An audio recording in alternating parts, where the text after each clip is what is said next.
اور مجھ سے پہلے کافی تفصیلی بحث ہو چکی ہے، اور ظاہری بات ہے کہ میرے بعد بھی میرے معزز کلیگز اس پر اس بحث کو جاری رکھیں گے۔ میں سب سے پہلے تو یہاں پر کیونکہ کچھ گلے ایک دوسرے سے ہوئے، سب سے پہلے تو میری یہ کوشش ہوگی کہ میں کسی کی ذات کے حوالے سے بات نہ کروں، کیونکہ یہاں پر جو ڈیبیٹ جاری ہے وہ کسی کے ذات پہ نہیں ہو رہی، وہ بجٹ پر ہو رہی ہے اور جو اقتصادی صورتحال ہے اس حوالے سے ہو رہی ہے۔ سیاسی بات ضرور کروں گا، اور صرف تنقید بھی نہیں کروں گا، بلکہ تنقید کے ساتھ ساتھ میری یہ کوشش ہوگی کہ میں حکومت کو کچھ تجاویز بھی دے سکوں۔ توقعات ہر ایک بجٹ سے ہوتی ہے چیئرمین صاحب، اور پچھلے سال بھی اور اس سال بھی حسب روایت لوگوں کی توقعات تھی، اور لوگوں کی توقعات اس لیے بھی کچھ زیادہ تھی کہ ہر سیاسی جماعت کا اپنا ایک بیانیہ ہوتا ہے، ایک نیریٹو ہوتا ہے، ایک پیغام ان کا ہوتا ہے، حق حاصل ہوتا ہے ہر سیاسی جماعت کو۔ موجودہ جو حکمران جو ہے اس کا نیریٹو، اس کا بیانیہ، اس کا پیغام لوگوں کے لیے ظاہری بات ہے یہ کہ پاکستان کے جو مشکلات اور مسئلے ہیں ان کا حل ان کے پاس ہے، اور ان کو وہ حل کریں گے، اور ان کو حل کرنے کے لیے انہوں نے منصوبہ بندی کر رکھی ہے، اور ان منصوبوں پر عمل درآمد کرنے کے لیے ان کے پاس ایک بہترین ٹیم بھی دستیاب ہے۔ یہ باتیں 2018 کے الیکشنز سے پہلے اور 2018 کے الیکشنز کے دوران کی جا رہی تھی، اور میں بالکل متفق ہوں کہ نیا پاکستان بنا ہے یا نہیں بنا، اور لوگ کس حد تک مطمئن ہیں۔ میرے خیال سے ہم جتنی بھی بحث اس پہ کر لیں نتیجے تک پہنچیں گے، اس کا فیصلہ بالکل درست یہاں پہ کہا گیا کہ اس کا فیصلہ پاکستان کی عوام نے کرنا ہے جب دوبارہ انتخابات ہوں گے، تو اس کا فیصلہ تو انہیں پہ چھوڑ دیتے ہیں۔ یہاں پر جب اس دن میرے معزز بھائی بجٹ سپیچ کر رہے تھے اپنی، تو انہوں نے پچھلی حکومتوں کا ذکر کیا، خراب معاشی حالات کا ذکر کیا، اور پھر انہوں نے جو پیش رفت اپنی بیان کی، اور پھر یہ انہوں نے کہا کہ جی کرونا کی صورتحال سے ہمیں یہ مشکلات پیش آئی۔ چیئرمین صاحب، میں کرونا سے پہلے کی بات کروں گا، کیونکہ کرونا کے بعد تو صرف پاکستان کو نہیں پوری دنیا نقشہ بدل گیا۔ کرونا سے پہلے کے ٹائم پیریڈ کو اگر ہم دیکھیں چیئرمین صاحب، تو یہ ہے اگست 2018 سے لے کر مارچ 2020، کیونکہ مارچ کے آخر تک تو پھر صورتحال بدل گئی تھی۔ ان 19 مہینوں میں میں صرف فگرز دوں گا، میں کسی کی ذات کے حوالے سے بات نہیں کروں گا۔ ان 19 ماہ میں ہمارے قرضے جو ہیں لونز، وہ 30,000 ارب سے بڑھ کر 41,000 ارب روپے پہ چلے جاتے ہیں۔ 30% ڈی ویلیو ہو جاتا ہے، جس کے ساتھ بیٹھے بیٹھے ہمارے قرضوں کا سائز بڑھ جاتا ہے۔ گیس اور بجلی کی قیمتیں ایک نہیں، دو نہیں، کئی دفعہ جو ہے ان کو بڑھایا جاتا ہے۔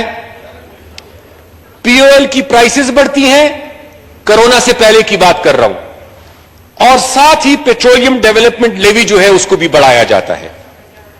اسی طریقے سے چیئرمین صاحب، انفلیشن پہلے 6 پہ پہنچتی ہے، 6 سے 9 پہ پہنچتی ہے، اور 9 سے پھر 13 پہ پہنچتی ہے مارچ سے پہلے، اور اسی طریقے سے اس کے نتیجے میں بے روزگاری اور غربت میں اضافہ ہوتا ہے۔ اور یہ میں نہیں کہتا، یہ اکنامک سروے آف پاکستان کا کہنا ہے۔ اب میں آتا ہوں اسپیکر صاحب 2019 اور 20 کا جب 5,500 ارب روپے کا ریونیو ٹارگٹ دیا جا رہا تھا، میں نے اس وقت بھی یہ گزارش کی تھی کہ یہ ٹارگٹ ریئلسٹک نہیں ہے، یہ ایمبیشس ہے.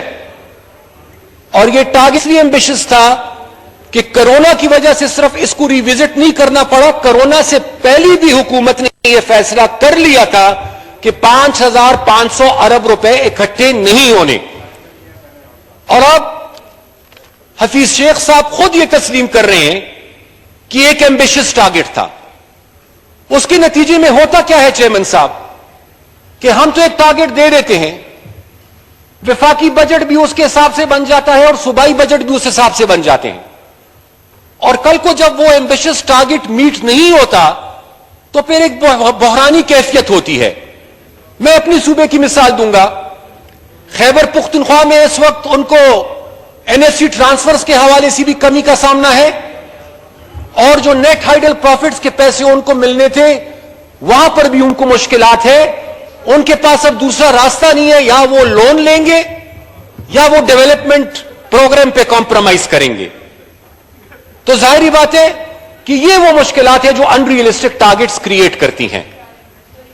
اس کے ساتھ ساتھ میں اگر اس سال کے ٹارگٹ پر آؤں تو اس دن آنریبل منسٹر صاحب نے خود اپنی بجٹ سپیچ پہ فرمایا کہ جی ڈی پی 2019-20 میں 3,000 ارب روپے کی کمی ہے، جی ڈی پی گروتھ -0.4% ہے، FBI ریونیو ٹارگٹ میں 900 ارب روپے کی کمی ہے، فیڈرل گورنمنٹ کی نان ٹیکس ریونیو میں 102 ارب روپے کی کمی ہے، ایکسپورٹس کم ہوئے ہیں اور غربت بڑی ہے. یہ بجٹ سپیچ کا حصہ ہے اور یہ حقیقت بھی ہے. اب سوال یہ ہے کہ یہ سب صورتحال ہے اور ہم نے ٹارگٹ دوبارہ رکھ دیا ہے 4,963 بلین روپیز. کیا یہ ایک ریئلسٹک ٹارگٹ ہے؟ جب اسد عمر صاحب کہہ رہے ہیں کہ جولائی کے اینڈ تک شاید ہمارے کیسز 10-12 لاکھ تک چلے جائیں، کیا ایسے حالات میں اکنامک ایکٹیویٹی کک سٹارٹ کرے گی؟ کیا ان حالات میں 2.1% کا جی ڈی پی گروتھ ہم اچیو کر پائیں گے؟ کیا ان حالات میں انفلیشن 9.1% سے کم ہو کر 6.5% پر آ سکے گی؟ اور کیا یہ ایک ریسیپی نہیں ہے ایک دوسرے منی بجٹ کے لیے؟ اگر ہم ریئلسٹک فگرز نہیں دیں گے چیئرمین صاحب، حقائق کو سامنے رکھیں گے، تو مجھے یہ ڈر ہے کہ دوبارہ ہمیں ایک منی بجٹ کی طرف جانا پڑے گا اور شاید بہت جلد ہمیں جانا پڑے. اب میں آتا ہوں کچھ تجاویز کی طرف چیئرمین صاحب. سب سے پہلے میری گزارش یہ ہوگی کہ انٹرسٹ ریٹ کو 13.25% سے 8% کر دیا گیا ہے. اچھی بات ہے، اس کو میں اپریشیٹ کرتا ہوں. لیکن جو موجودہ مشکلات ہے تاجروں کی وہ بہت زیادہ ہے، اور میرے خیال سے تجویز میں یہ دوں گا کہ اس کو 8% سے کم از کم 5 یا 4% پہ کیا جائے، اس کو مزید کم کیا جائے. اور ساتھ میں حکومت سے یہ گزارش کروں گا کہ حکومت کوشش کرے کہ وہ پرائیویٹ کمرشل بینک سے قرضے زیادہ نہ اٹھائے. حکومت جتنا کمرشل بینک سے زیادہ قرضہ اٹھائے گی اتنا ہی پرائیویٹ سیکٹر کے لیے گنجائش کم رہ جائے گی کہ وہ کمرشل بینک سے قرضہ لے سکے. تو ان کے لیے سپیس اور انٹرسٹ ریٹ کو کم کرنا یہ میں تجویز دوں گا. دوسرا چیئرمین صاحب، جو ہمارے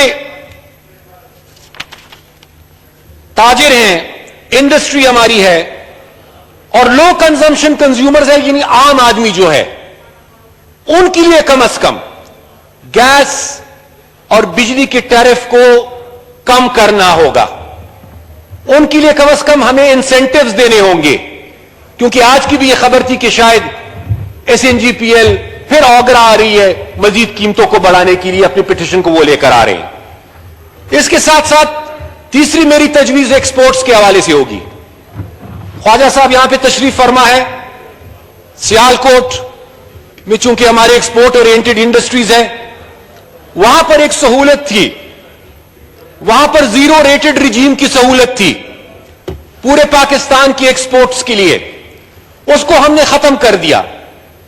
टैक्स रिफंड्स में चेयरमैन साहब बहुत सारी मुश्किलात आ रही है, लिक्विडिटी क्रंच क्रिएट हो रही है लोगों के लिए, और इस वक्त वैसी भी बैनुल अक़वामी मार्केट में हमारी एक्सपोर्टर्स के लिए मुश्किलात है।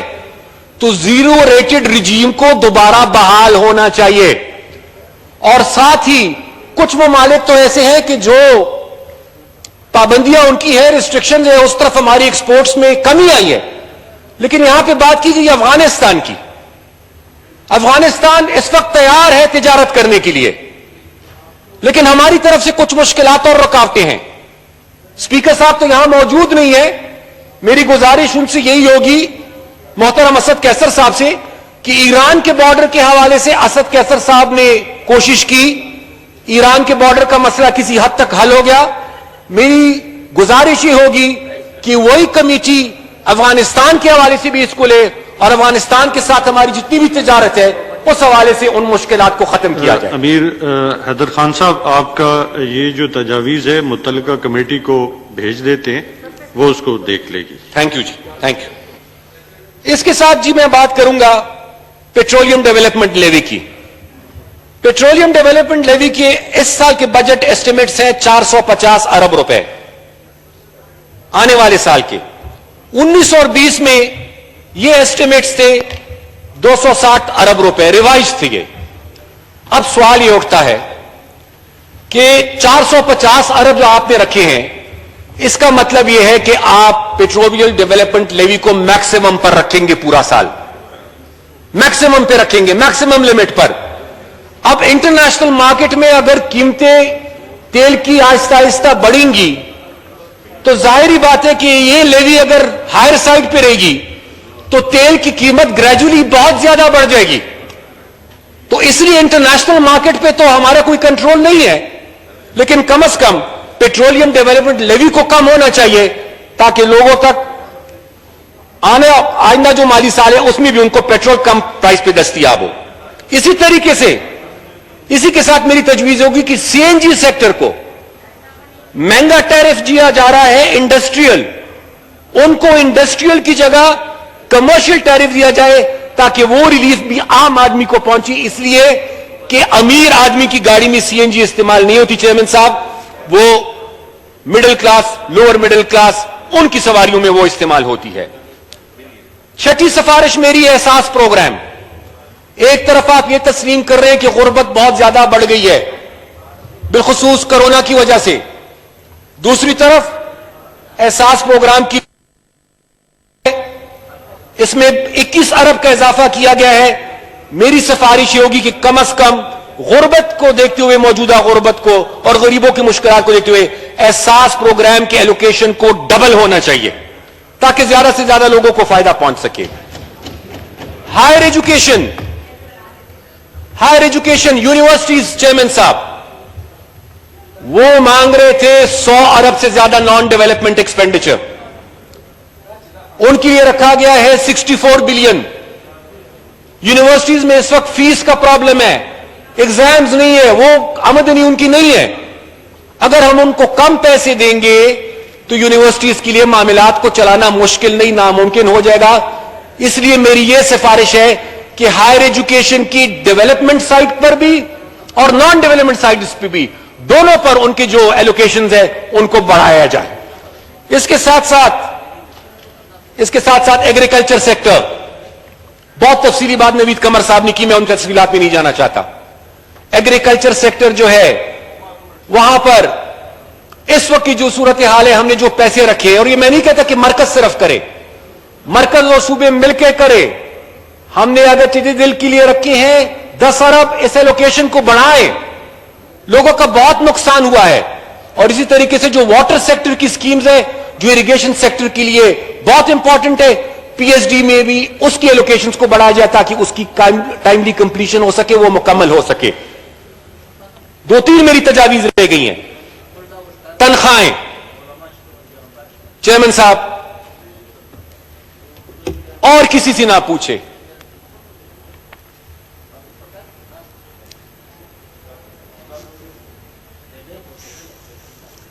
स्पीकर साहब मैं कुछ तजावीज रख रहा था हाउस के सामने, और उसमें से एक तजवीज यह है कि तनख्वाहें, हम ये तस्लीम कर रहे हैं एक तरफ कि महंगाई बढ़ी है, हम ये तस्लीम कर रहे हैं कि पहले भी माशी बहरान था और अब कोरोना की वजह से मुश्किलात और भी बढ़ गई हैं, लेकिन सरकारी एहलकार जो मुश्किल से अपना गुजारा कर रहे हैं, हमने किसी के कहने पर उनकी तनख्वाहें ना बढ़ाने का फैसला किया, और जिनके कहने पे हमने किया है वो आपको भी पता है, मुझे भी पता है, इस हाउस को भी पता है।